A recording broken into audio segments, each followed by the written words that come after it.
you're a journalist, a Christian. You've written about balancing kindness, judgment, and justice as Christians, and I suppose secularists with Christian operating systems, whether they recognize it or not.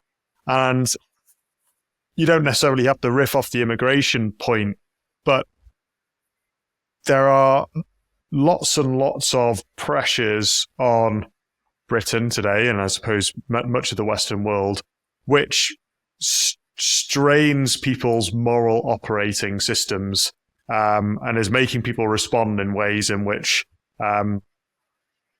may not immediately seem to chime with something like the Christian worldview.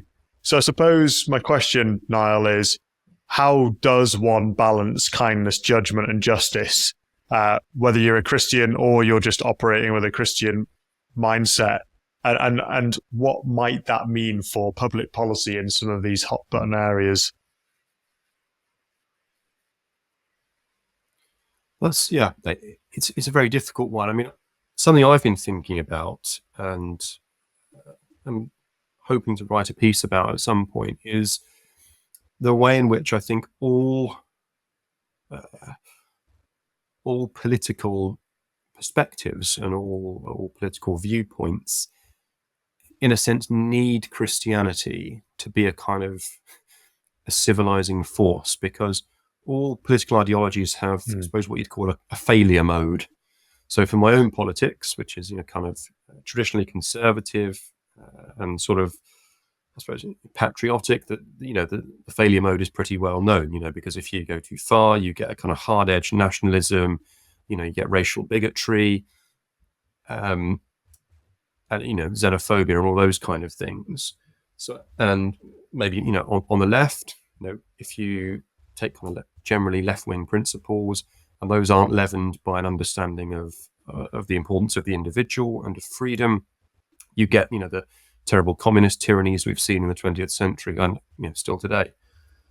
So I suppose that the difficulty is working out how the Christian principles translate from the individual perspective, the individual imperative, up to the level of the state. Because it's one thing, for example, when Jesus says turn the other cheek, that's given as an instruction to us as individuals and as maybe as communities and churches. But at the level of the state, well, surely that can't mean that we don't have a criminal justice system, for example. Or sometimes Christians on the left refer to the early church as having everything in common. But again, that's a voluntary arrangement that they came to. And I think the evidence is pretty clear that trying to force people to have everything in common on the national scale doesn't work. So I think you need to be really careful about what are commands for individuals and for communities and churches, and there are a lot of those, and which are commandments about how countries should be run.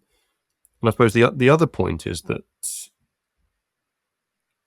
I think Christians who are thinking about politics need to work through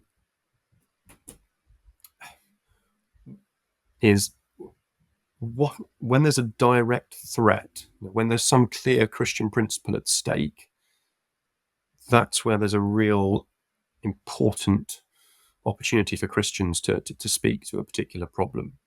So where human dignity is compromised, or where there's a very clear violation, that's where a Christian voice can be really loud, where trade-offs don't really come into it.